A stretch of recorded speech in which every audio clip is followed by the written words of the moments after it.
بسم الله الرحمن الرحيم. الحمد لله رب العالمين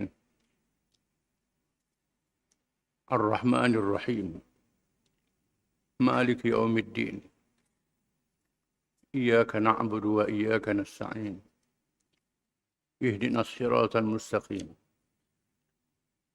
صراط الذين أنعمت عليهم غير المغضوب عليهم ولا الضالين.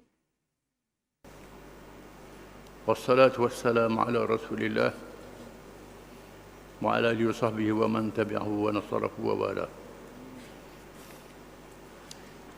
ربنا زدنا علما وارزقنا فهما وحكمة. Kita sambung perbincangan berkenaan dengan dua kalimah syahadah.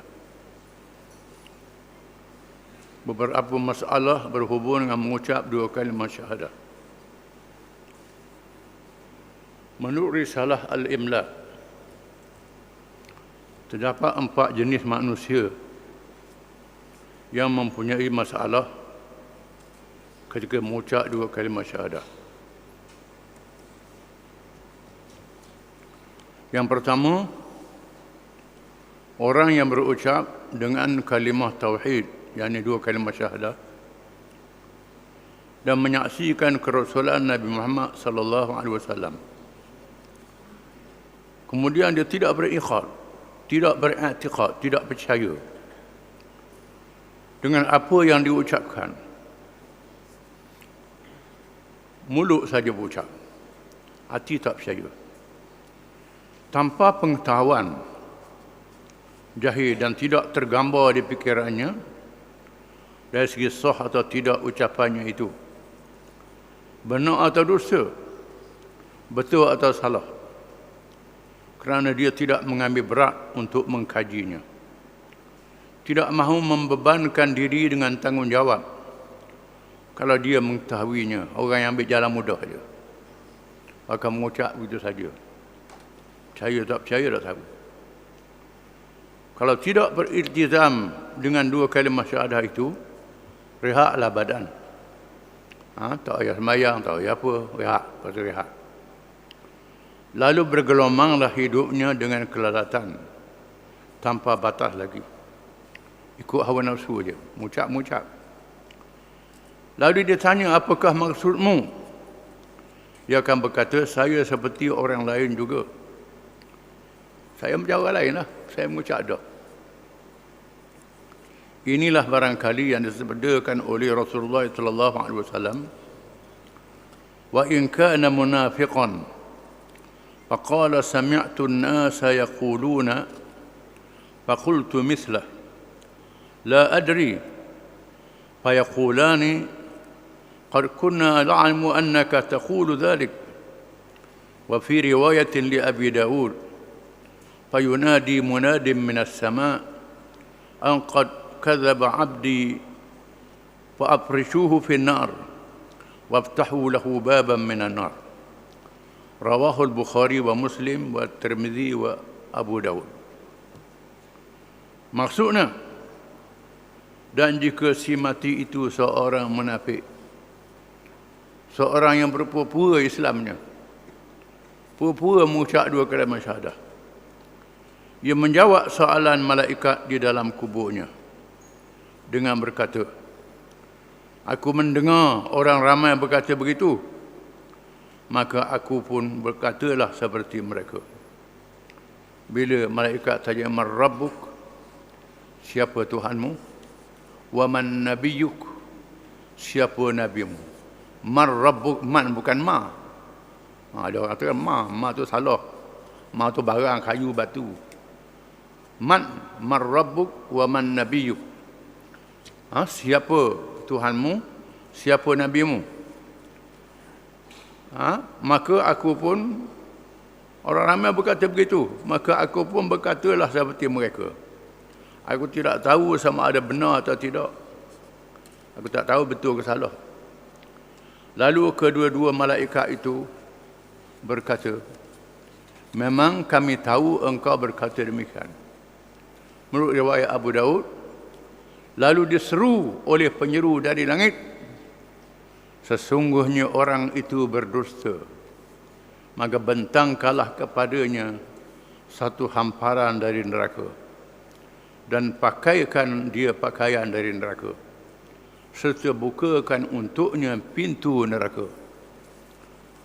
Maka orang ni jawab dia ke neraka. Ini orang yang berucap dua kalimah syahadah dalam keadaan munafik, hati tidak percaya. Dua, orang yang berucap dengan dua kalimah syahadah tetapi disertai dengan perkara-perkara yang tidak menghasilkan iman atau perkara-perkara yang membatalkan dua kalimah syahadahnya. Dengan ucapannya tidak memberi makna iman dan tauhid, seperti golongan As-Sabaiyah yang bertuhankan Sayyidina Ali radhiyallahu anhu. Ada puak yang mengucap dua kalimah syahadah tapi percaya Sayyidina Ali Tuhan.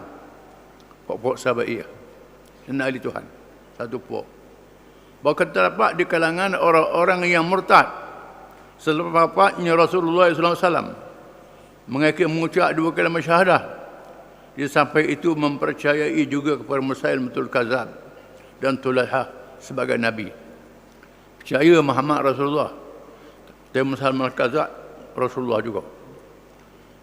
Tulaihah Al-Ansi hak mengaku jadi Nabi, Nabi juga.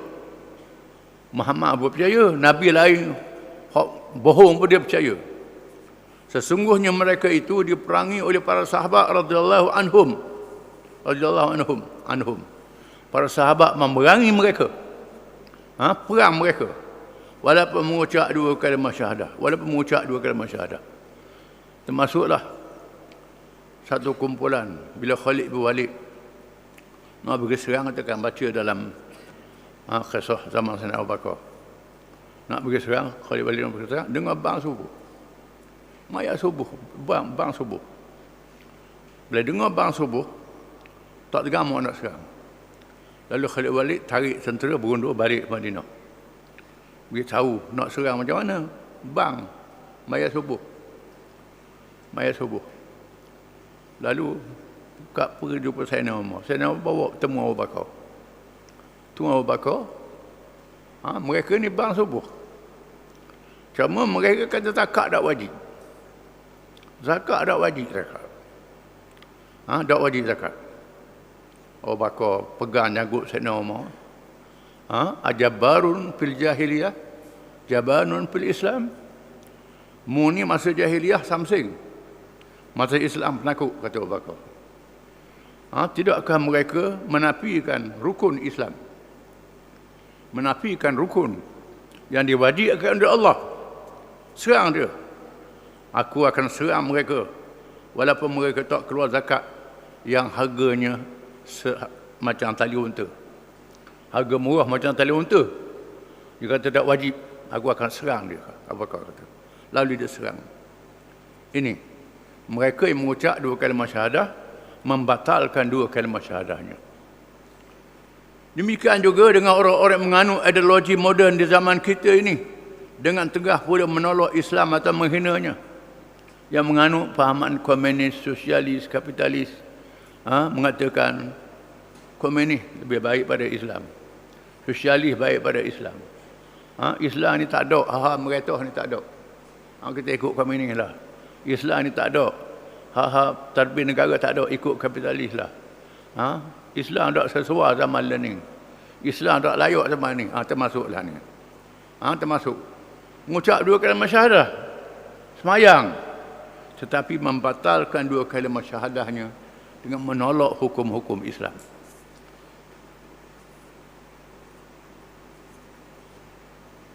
Yang ketiga, orang yang mengucap dua kalimah syahadah tetapi beriktikad lain daripada itu dengan cara berpura-pura. Apabila bertemu dengan orang-orang yang beriman mengucap syahadah lah ia, tetapi apabila bersama orang-orang kafir berucap pula dengan kalimah kufur dan mempersendakan Islam dan penganutnya. Temu dengan orang Islam, tunjuk Islam. Temu orang kafir, ikut cara orang kafir, ikut amalan dia, setuju dengan dia.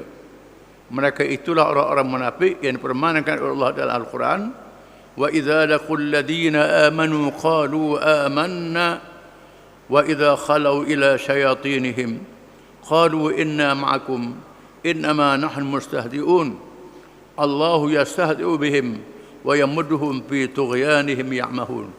Surah Al-Baqarah ayat 14 hingga 15. Maksudnya, dan apabila mereka berjumpa dengan orang-orang yang beriman, mereka mengatakan kami telah beriman. Dan apabila mereka kembali kepada syaitan mereka, orang kafir yang menentang Islam, mereka berkata pula, sesungguhnya kami sependirian dengan kamu. Kami hanyalah berolok-olok saja, buat olok saja. Allah akan membalas olok-olok mereka dan membiarkan mereka terumang-ambing di dalam kesesatan. Allah Ta'ala jadikan mereka ni suka dia begitulah. Seronok buat cerdik, bijak, pandai dia. Pandai tipu orang. Tuhan tahu mereka ni tipu. Yang keempat, golongan yang tidak mengerti makna tauhid dan tidak mengenali orang-orang yang ahli di dalam bidangnya dan tidak mendampingi mereka. Orang yang mengucap dua kalimah syahadah tapi tak belajar, tak jumpa dengan orang alim, tak jumpa. Mungkin dilahirkan daripada ibu bapa yang beragama Islam. Dengar begitu, nak belajar tak ada peluang. Hidup dalam masyarakat yang jahil. Tetapi apabila mereka datang menemui ahlinya dan beritahu tentang syahadah itu dan tuntutannya, mereka mengaku dan mengucap. Mereka redha dengan ucapan itu, tetapi masih jahil dan bebal tentang hakikat syahadah itu.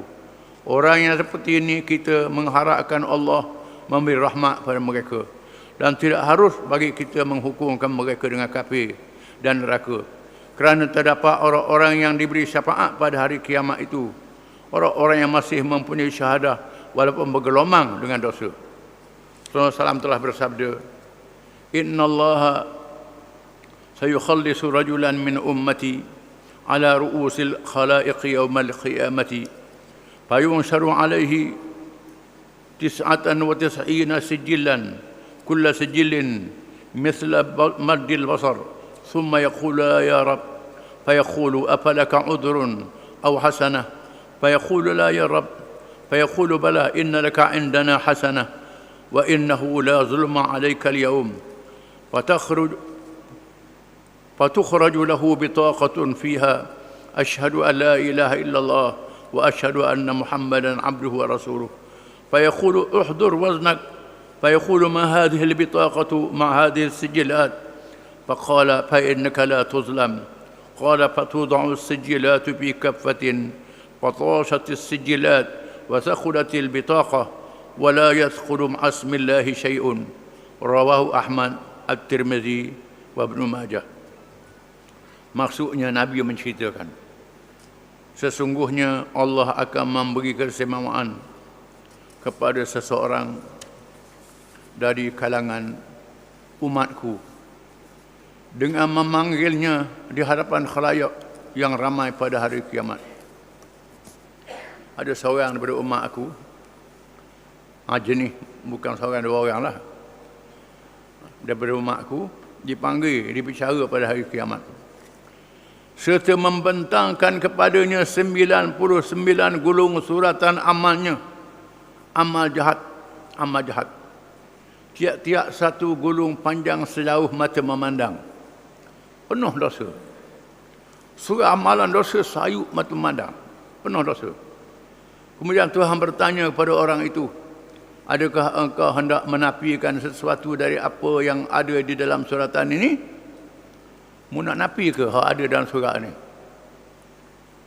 Adakah penulisku yang aku tugaskan menjaga amalmu itu telah menzalimi kamu?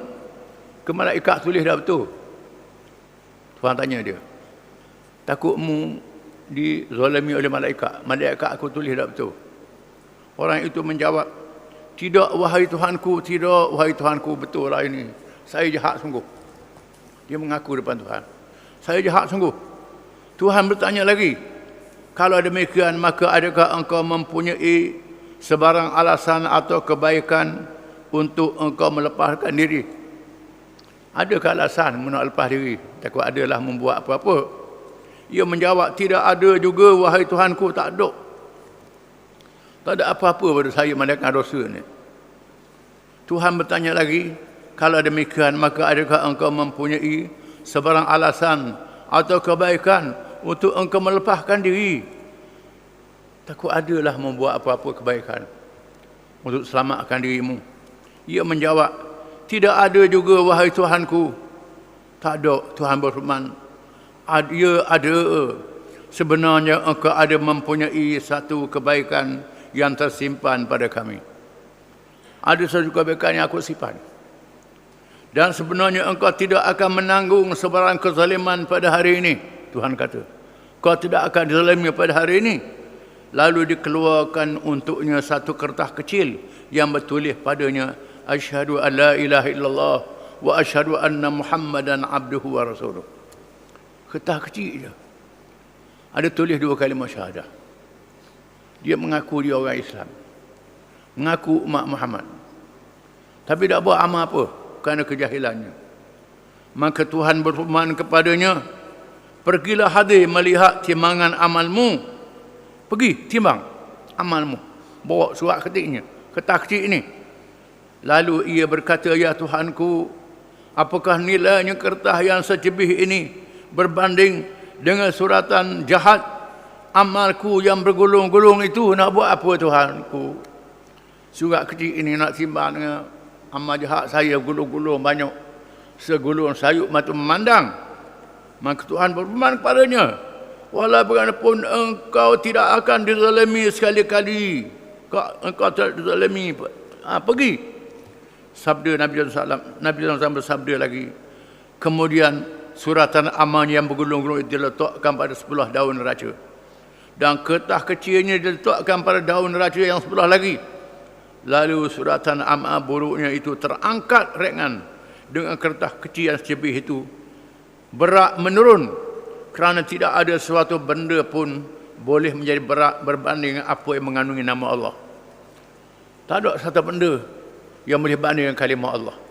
Berat la ilallah lagi. 2 kalimah syahadah. Orang itu dibawa ke syurga. Ini orang yang betul-betul jahil. Memang berlaku dalam masyarakat. Ada orang tu, dia mengaku dia Islam, sembahyang tak erti apa tak erti.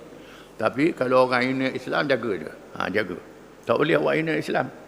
Awak hina Quran tak boleh. Awak hina Muhammad tak boleh. Yang banyak kita dengar. Awak hina Islam, dia tembak je. Dia tembak je. Dia hentam je. Gocoh je. Dia tak erti apa. Ini ada keyakinan dalam diri dia kepada Islam. Orang macam ni lah yang banyak dalam masyarakat, yang kita tak boleh kata apa. Allah Ta'ala beri rahmat pada mereka pada hari kiamat. Iman dia ada walaupun sedikit. Wallahu a'lam.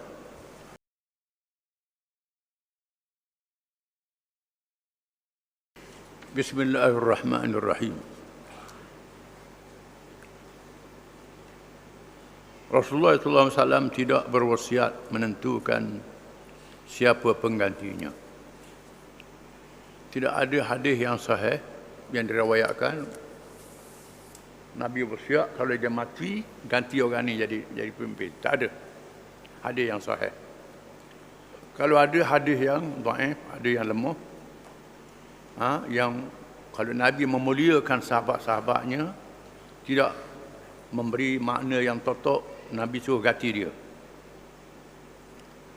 Ketika Khalifah Umar bin Al-Khattab radhiyallahu an dalam keadaan tenang akibat kecederaan daripada tikaman, beliau diajukan dengan satu pertanyaan agar menamakan individu orang yang akan menggantikannya. Penuh dari riwayat Sayyidina Umar kita akan baca. Dia Sayyidina Umar cedera parah, ditikam. Nyata dia akan meninggal dunia. Lalu orang tanya dia, cadang siapa dia? Ganti. Bila Amir Mu'minin meninggal dunia. Sayyidina Umar berkata, in astakhlif faqad istakhlafa man huwa khairum minni Abu Bakrin. Wa in atruk faqad taraka man huwa khairum minni Rasulullah sallallahu alaihi wasallam. Kata Sayyidina Umar, sekiranya aku menentukan maka orang yang lebih baik daripada ku Abu Bakar pernah menentukannya. Sekiranya aku tinggalkan kepada kamu sendiri yang menentukan, maka orang yang terbaik SAW pernah meninggalkannya dengan menyerahkan kepada umat yang memilihnya. Kata Sayyidina Umar, kalau aku tentu siapa dia, pernah orang baik pada aku mencalonkan aku jadi khalifah. Sayyidina Umar, kalau aku biar begitu saja, Rasulullah yang lebih baik lagi tak menentukan siapa pengganti dia. Kata Sayyidina Umar, menandakan bahawa Nabi tidak mencadangkan siapa pengganti dia jadi khalifah, jadi ketua negara. Ada riwayat yang menyebutkan ketika berlakunya peristiwa perang Al-Jamal, apabila berlakunya penderhakaan terhadap Amir bin Ali bin Karamallahu wajhah, beliau telah berucap, Ali dilantik menjadi khalifah selepas Sayyidina Uthman dibunuh. Berlaku perang Jamal, peperangan dia dengan Muawiyah, kerana krisis Sayyidina Uthman dibunuh, bukannya sebab khalifah. Sebabnya kerana Muawiyah nak Sayyidina Ali hukum segera orang yang terlibat pembunuhan Sayyidina Uthman. Itu khilafnya. Sayyidina Ali berucap, anna Rasulullah sallallahu alaihi wasallam lam ya'had ilaina ahdan na'khudhu bihi fi imarah walakinahu syai'un ra'aynahu min qibli anfusina ثم استخلف أبو بكر رحمة الله على أبي بكر فأقام واستقام ثم استخلف عمر رحمة الله على عمر فأقام واستقام حتى ضرب الدين بديرانه. Kata Sayyidina Ali, ucapan dia, bahawa Rasulullah SAW tidaklah menentukan kepada kami jawatan menjadi ketua negara, sehingga kami berpendapat bahawa Abu Bakar yang dilantik, lalu dia menjalankan tugasnya dan berlaku istiqamah betul ketika meneruskan tugasnya. Kemudian Abu Bakar menentukan Umar dengan persetujuan orang ramai. Dia melaksanakan tugasnya dan beristiqamah sehingga meletakkan agama ke tempat paling hadapan. Kata Sayyidina Ali, Nabi tak menentukan siapa ketua negara. Kedua-dua nas di atas merupakan dalil sahih yang menunjukkan Rasulullah SAW tidak pernah mewasiatkan individu khusus yang dicalonkan menjadi khalifah selepas kewafatannya. Ini dalil bahawa Nabi tak menentukan siapa pengganti dia. Yang sebab itulah dia buat secara bermesyuarat. Ada pun riwayat yang tersebar dalam kalangan mazhab Syiah bahawa terdapat wasiat baginda Rasulullah SAW yang menentukan Sayyidina Ali karamallahu wajhah menjadi khalifah adalah tidak sahih dari segi riwayat ilmu hadis yang sangat adil. Orang Syiah mengatakan Sayyidina Ali yang layak menjadi khalifah. Ini masalah farang. Kerana ada hadis-hadis yang mengisyaratkan, yang dipahami begitu. Banyak ada hadis, tapi tak totok kata Sayyidina Ali ganti aku, tidak ada. Yang adanya memanglah Ali aku sayang, Ali aku kasih, Ali adalah wali aku, Ali. Ada biak hadis. Bila Nabi sakit, suruh Abu Bakar jadi imam, semayang. Jadi benda yang umum, tidak jelas, tidak nyata. Bahkan beberapa nas lain juga menunjukkan Ali kerana tidak memaksud melantik dirinya sebagai khalifah. Ini turut dikuatkan lagi dengan penyertaan dan penglibatan Ali karamallahu wajhah sepanjang pemerintahan khalifah yang terdahulu daripadanya. Beliau bersama membantu dalam semua urusan dan mempertahankannya dengan penuh pengorbanan, menjadi menteri dan hakim, serta mendapat sokongan bersama seluruh Ahlul Bait. Bila Abu Bakar jadi Khalifah Ali bersama Abu Bakar. Bila Umar jadi Khalifah Ali sama Umar. Bila Uthman jadi Khalifah Ali bersama dengan Uthman. Semua keluarga Nabi mendukung khalifah-khalifah yang lebih dahulu daripadanya. Menjadi menteri, menjadi hakim, menjadi panglima perang kepada khalifah-khalifah ini. Mereka tak rebut jawatan. Mereka tak minta jawatan itu. Ini yang berlaku. Kajian yang dibuat menunjukkan terdapat banyak hadis palsu yang direka-reka setelah berlaku pergolakan setelah zaman Khulafa Ar-Rasyidin. Timbulnya hadis-hadis maudhu', hadis-hadis yang direka di zaman mutaakhir. Bukan hadis Nabi, hadis yang dibuat-buat. Hadis yang lemah ataupun ditafsirkan hadis yang memberi fadilat kepada Sayyidina Ali, dia anggap dia yang layak, pada layak dia khalifah. Sebenarnya tidak begitu. Kita akan baca dalam bab Sayyidina Ali. Orang latih Sayyidina Ali, dia tak ambuh. Dia minta bai'ah di masjid. Kena orang emas setuju dia jadi khalifah, baru dia khalifah. Kita akan baca. Dia tidak melantikkan dirinya. Ini menunjukkan bahawa Islam mendahului konsep demokrasi barat. Apabila Islam meletakkan urusan politik negara menjadi hak rakyat secara adil dan berakhlak. Menunjukkan Islam mendahului demokrasi barat, mengadakan pilihan raya, memilih pemimpin. Tetapi Islam meletakkan syarat-syarat pilihan raya. Syarat-syarat menjadi pemimpin mesti seorang Islam yang adil, yang tak buat dosa besar, tak mengkandil dosa kecil, yang berpengetahuan untuk mentadbir umat dengan agama Islam. Ini syarat-syarat Islam. Demokrasi barat tak ada. Ikutlah orang tolol ke orang apa ke, pilihlah siapa dia pun. Ini beza Islam dengan demokrasi barat. Kita kena faham. Pemerintahan Islam berbeza dengan dua konsep yang berlaku. Dengan konsep yang berlaku. Yang pertama, diktator. Pemerintahan yang merampas dan menipu hak rakyat. Ini Islam tolak. Pakai rapah yang latih orang ni. Tolak, tak ada dalam Islam.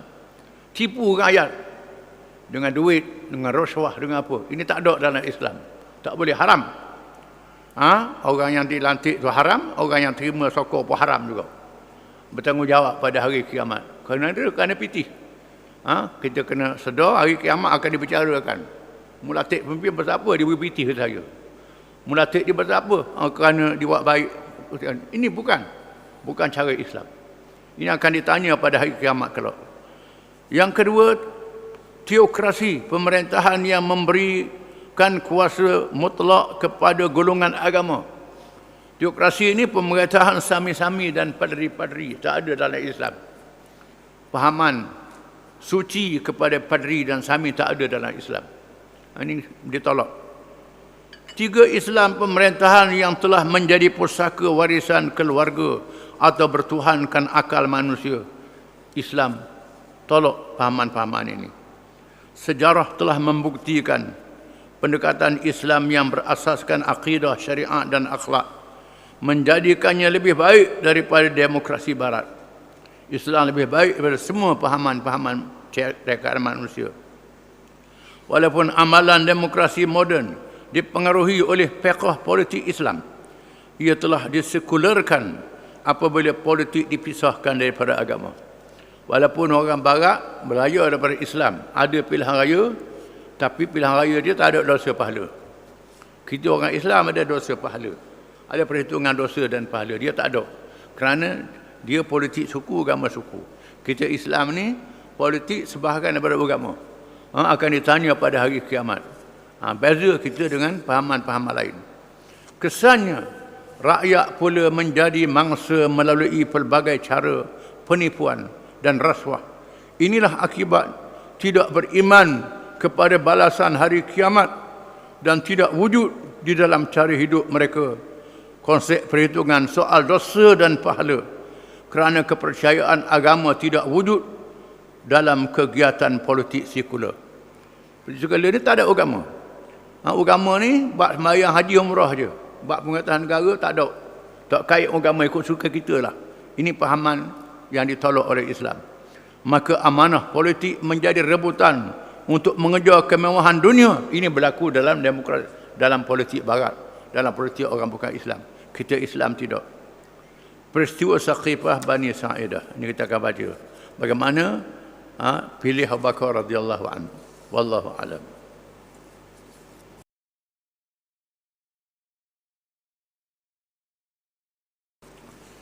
أعوذ بالله من الشيطان الرجيم.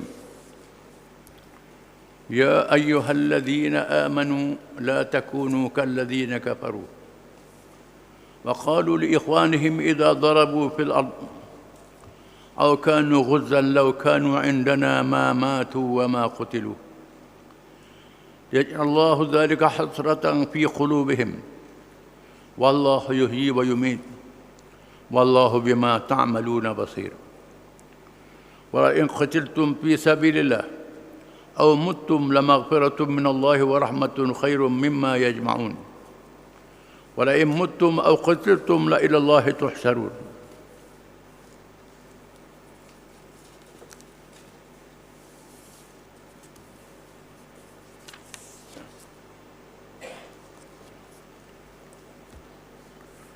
Wahai orang-orang yang beriman, janganlah kamu menjadi seperti orang-orang munafik yang telah kufur dan berkata kepada saudara-saudaranya apabila mereka pergi mengembara di muka bumi untuk berniaga atau kalau berperang lalu mati atau terbunuh.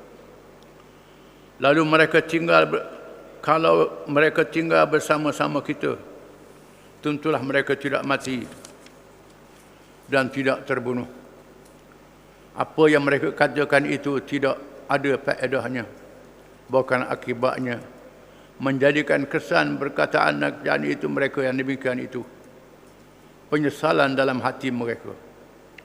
Dan ingatlah Allah yang menghidupkan dan yang mematikan. Dan Allah sentiasa melihat akan segala yang kamu lakukan. Demi sesungguhnya jika kamu terbunuh pada jalan Allah dalam perang sabil, atau kamu mati biasa semasa mengerjakan kebajikan umum, sesungguhnya keampunan dari Allah dan rahmatnya adalah lebih baik bagi kamu daripada apa yang mereka orang-orang kafir munafik itu himpunkan, meliputi segala jenis kesenangan hidup. Demi sesungguhnya jika kamu mati atau terbunuh, sudah tentu kepada Allah jualah kamu akan dihimpunkan untuk menerima balasan. Ayat ini masih lagi berkait dengan peperangan Uhud dan peperangan yang lain. Allah mendedahkan orang-orang munafik yang bercakap-cakap sesama mereka dan kepada orang Islam untuk melemahkan iman orang-orang yang beriman.